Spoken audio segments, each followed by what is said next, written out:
All right, guess what, guys? The weekend is upon us and club football is back. Here are the odds for the Premier League title favorites, and Arsenal still firm favorites to win what will be their first title since 2003. We'll see if they can do that.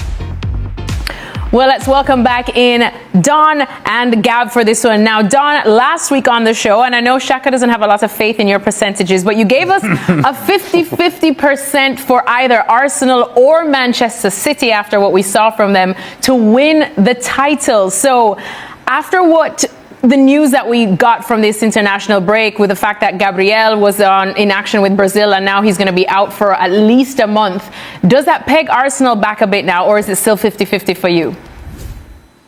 No, I think it's still 50-50. I think they've got players that can come in. I mean, no one's Gabriel for them. I think he's one of the most important players for Arsenal. But City have got a very tough game away at St James's Park against Newcastle. North London derby coming up for Arsenal. So I just think it's very, very early. The start that they've had has been magnificent. I think they have been flowing. The game against Sunderland was a hard-fought 2-2 draw, and I thought Sunderland deserved their point out the game. But you look at the fixtures coming up. I mentioned London derbies for them, so that's where the difficulty is going to come. But there's so much time and there's so many games to try and say, right, who's a standout favourite? I know it's what we like to do because as fans and as analysts and pundits, we try and predict the future and we look into the crystal ball and we think, right, who's good, who's flowing, who's struggling a little bit. Take Liverpool completely out of the equation. I don't think they're ready for a title charge at all. So City, I think it's a captain obvious shout what I'm going to say, but after this weekend we'll know that little bit more because, as I said, there's hard fixtures to come. Hi, Captain Obvious. Well, let's have a look at the Premier League standings there. Manchester City, they're in second, and as we know, they have chased down Arsenal before. Up next this weekend, they do have a nice little trip to St James's Park to face Newcastle. And if we have a look at Newcastle's form away from St James's Park, we know it has not been well. Usually we call St James's Park quite the fortress, but Don, if you look at it, they have lost to some big guns at home, the likes of Liverpool, Arsenal, Barcelona, but they did manage to beat Spurs in the League Cup. So how do you see this game going? Listen, I'd fancy Newcastle against anyone at home. I've been up there. I've seen them beat. I've seen them beat the likes of Man City in a cup. I've seen them beat Paris Saint-Germain. I've seen them beat Man United. I've seen them beat anyone. Tottenham by 6. But not Arsenal. Newcastle are a different animal. And not Liverpool. And not Barcelona. Just keep naming every win they've ever had.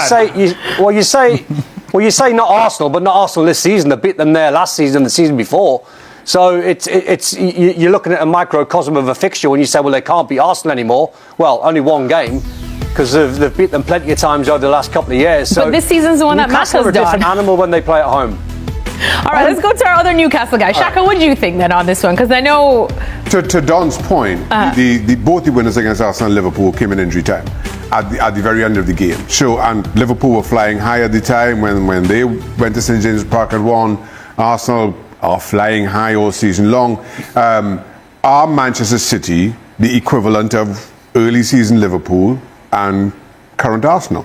Now, I still think no. I still think Arsenal are the best team in the league, bar none. So now the question is, do Manchester City, as good as they have been, do they have what it takes to go to St James's Park and win? I still know, as hopeful as I am that City are the team, and I believe they're the only team that can make this any kind of a title race later on, I just don't think they're as good as Arsenal. I don't think they can go to St James's Park and win. I think Newcastle, their away form is really kind of shining on them negatively. They are far better than their league position would suggest. At home, they get a job done. Somebody, because Don is not going to be able to do this, somebody has to explain to me, right? How can this be 50-50 Arsenal, Manchester City, when Arsenal are leading by 4 points. So just by that logic, you cannot have the same chance of winning the league if you're trailing by 4 points. This is by Don's standards. Yeah, well, but Don's standards, well, you have to grade on a curve then. You know Don's percentages are curvy. Don's percentages are curvy. Yeah, that's just They're all over the shop. Let's let Gary. Ali's obviously not capable of looking at my percentages or the algorithms of Shaka. When Man City have chased down Arsenal a couple of times over the years. No, I'm bigging them up. Mine are science. I'm bigging them up. No, you're not. I'm bigging them up, Shaq. No, when you like them to your percentages. Ali can't get into gear. No. Ali can't get in. He can't get in the algorithms. It comes from a more. Ali comes from a more simplistic place. Ali looks at it very simply. He looks at the points tally, and he goes, again. Arsenal are 4 points clear. They should win the title, and they will win the title. But right now it comes down to emotion, Ali, and the bottom of the team. Can they get it done? Right, fantastic. 50-50. Beautiful. Okay, all of that is great. But my simple mind tells me that if a team is up 4 points, right now where we are, because the percentage is now, not 6 months from now, the percentage is now. My very simple mind tells me that team is more likely to win it than the other team. Gab, you've got the Italian hands up. Let's let Gab in because he's got the Italian hands up.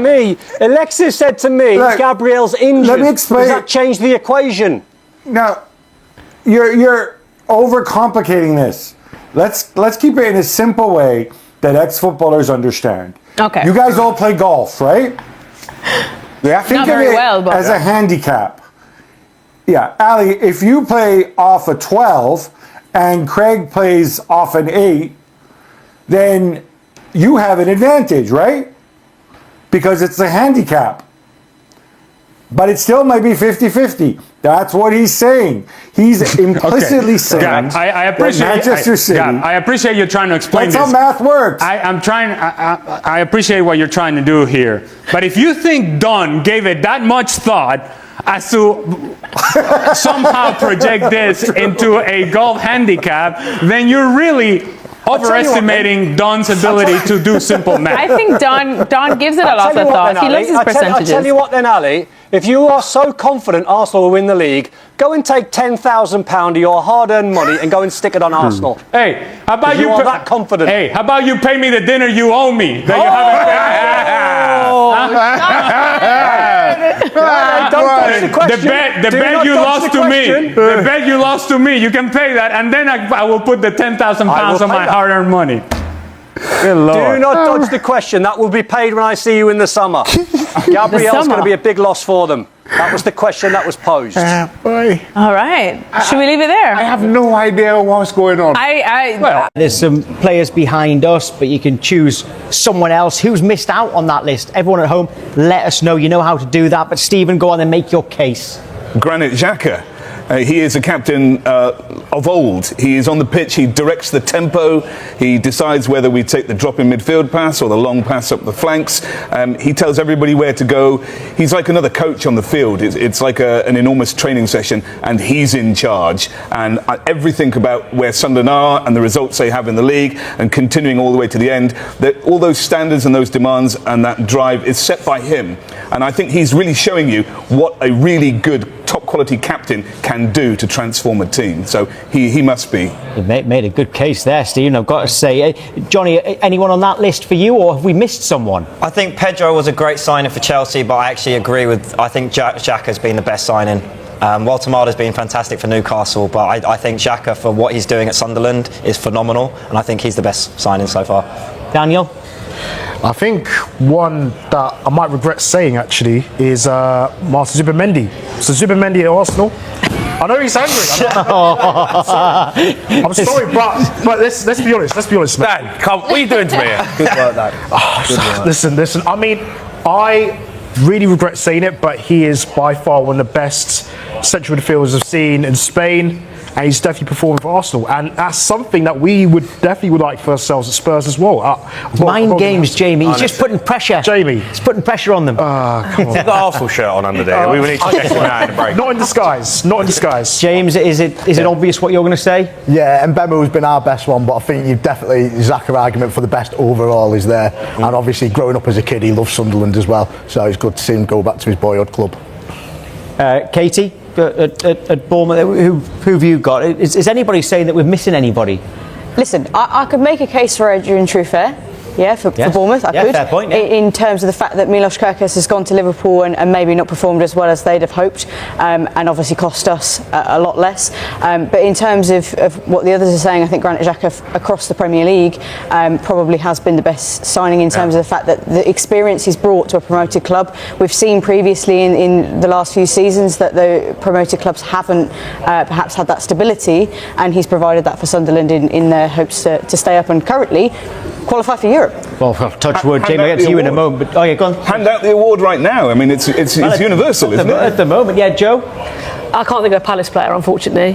Pino's the only one, but he's still coming up to speed. But for me, yeah, Granit Xhaka. Like, the leadership quality that he brings, I mean, they're in the top 4. I mean, it's ludicrous. So, Zubimendi as well, I will give... sorry, Jamie, yeah. I think Zubimendi's been really good. Eze, not so much, unfortunately, from Palace perspective. But Kudus as well. I'm surprised you didn't say Kudus, because he's had quite an impact for Spurs. Yeah, it's a good point, you know. Kudus is definitely one. But it's because when I'm seeing the influence so far, Zubimendi's been standing out so far for Arsenal, really. But it's Xhaka, isn't it? It's definitely I think people forget Xavi Simmons, I was going to say. Xavi Simmons. Xavi. A great start to the season. What about Florian Wirtz? What about him? Everyone's opinion is valid. I think Xhaka. You talk about leadership, you talk about a club coming up from the Championship, everyone expecting us to finish bottom, you know. And No. Didn't expect that. Well, maybe not you, but everyone else did. But, you know, fair play to him. Jordan Henderson as well. I mean, Brentford, you know, we've got to talk about him. He's come in, everyone was thinking he was the forgotten man. He's gone in at Brentford. They're doing really well, you know. And Donnarumma. I mean, I think value for money, Champions League winning goalkeeper, 26 million. Yeah. I don't think anyone else made a signing as good Big as that. surprise when he went to that fee, wasn't it? Yeah. That could be a good sign. I don't think that's all A few there. Right, okay. The future of Ethan Nwanery's potential loan move is suddenly uncertain, as Arsenal remain wary of repeating past setbacks caused by injuries. According to recent reports, the club is open to sending the young midfielder out on loan this winter, but the idea raises immediate questions. Nwanery has become the talk of the moment after a report from the Daily Mail suggested that Arsenal are considering a temporary move for the 18-year-old. Despite his limited minutes this season, the thought of letting him leave, even temporarily, comes with significant doubts. Back in October, Mikel Arteta publicly insisted that Nwanery would have plenty of opportunities to play, pointing to the fact that the teenager had already been called upon when Martin Odergard was injured. "I don't know, but I don't work with expectations," Arteta said at the time. "I work with what the players can give in the context of where the team is at that moment." Ethan played 2 Premier League matches early on because Martin was out. He's played in other competitions and he'll play more. Yet the reality has been very different. Nwanery has logged fewer than 500 minutes this season, appearing in just 5 of Arsenal's 11 Premier League games, none of them as a starter. His only starts came in the 2 EFL Cup wins over Port Vale and Brighton, and in the 3-0 Champions League victory against Slavia Prague. The arrival of Ebereki Eze and the promotion of Max Daumann have tightened competition even further. And despite injuries to Odegaard, Bukayo Saka, and Noni Madueke, Nwanery's pathway has only narrowed. It's easy to forget how young he still is. At 18, and having first debuted at just 15, like Daumann, these are formative years where consistent playing time is crucial. The busy festive period could open that door, but with Odegaard, Madueke, and Kai Havertz all nearing their returns, there's a real chance Nwanery could slide even further down the pecking order. This is why a January loan sounds logical on paper, but it also sets off alarm bells. Arsenal's season has already been shaped by injuries for the second year in a row, and squad depth has never felt more essential. A single setback among the attacking players over the holiday fixture run could thrust Nwanery back into an important role almost overnight. The more sensible approach may be to reassess in the summer, once the squad naturally reshapes and the club have a clearer picture of their needs heading into 2025. Only then would a loan feel more secure, ensuring Nwanery actually gets the minutes he needs rather than risking another stalled development. Even then, nothing is guaranteed. Supporters will remember Serge Gnabry's loan to West Brom, intended to push him closer to first-team football, but ultimately a move that derailed his progress before he rebuilt his career in Germany. Arsenal's recent history with loans has been mixed at best, and too often unsuccessful. For now, the club must weigh the immediate needs of the squad against the long-term growth of one of their brightest prospects. Whether a loan becomes the right option, or another cautionary tale, remains to be seen. But the complexity of Nwaneri's situation extends beyond simply playing time and squad depth. Inside the club, there is an ongoing debate about how quickly young talents should be exposed to the pressures of elite-level football. Some staff members argue that Nwaneri's technical level is already above many players his age and that keeping him close to Arteta's structure will accelerate his development. Others believe that without consistent starts, and without a clear pathway to earn them, his progress could plateau. The uncertainty has also stirred conversation among supporters and pundits. Several former Arsenal players have expressed concern that the club may be repeating old patterns, where promising youngsters become trapped between first-team aspirations and inconsistent minutes. Others, however, believe the club is being careful for the right reasons, protecting a player who still needs physical development before facing the demands of weekly Premier League battles. This internal and external pressure has placed added scrutiny on Arteta's handling of young talents this season. While he has been praised for trusting academy graduates in the past, the balance has become harder to maintain now that Arsenal are competing on multiple fronts and aiming for silverware. Every decision carries weight. Resting senior players risks losing points, while overusing inexperienced teenagers risks injury or decline in confidence. There is also the broader question of what kind of loan would actually benefit Nwaneri, should the club eventually decide to pursue one. A move to a Premier League side fighting relegation could offer minutes, but expose him to a demanding environment that prioritizes survival over development. A championship loan, on the other hand, might provide consistent matches, but at the cost of adjusting to a more physical style that does not always align with Arsenal's tactical identity. European options have been mentioned as well, though not confirmed. The possibility of joining a club in the Netherlands or Germany, leagues known for nurturing young talent, has been discussed quietly among observers. Yet Arsenal are hesitant, given how unpredictable such moves can be and how often they fail to produce the expected results. Meanwhile, Nwaneri himself remains focused and professional, according to those around the training ground. He is said to be eager for opportunities, but not frustrated or discouraged. The coaching staff admire his attitude, which only complicates the decision further. He is doing everything right, and still his future remains uncertain. As Arsenal approach the January window, the club finds itself at a crossroads.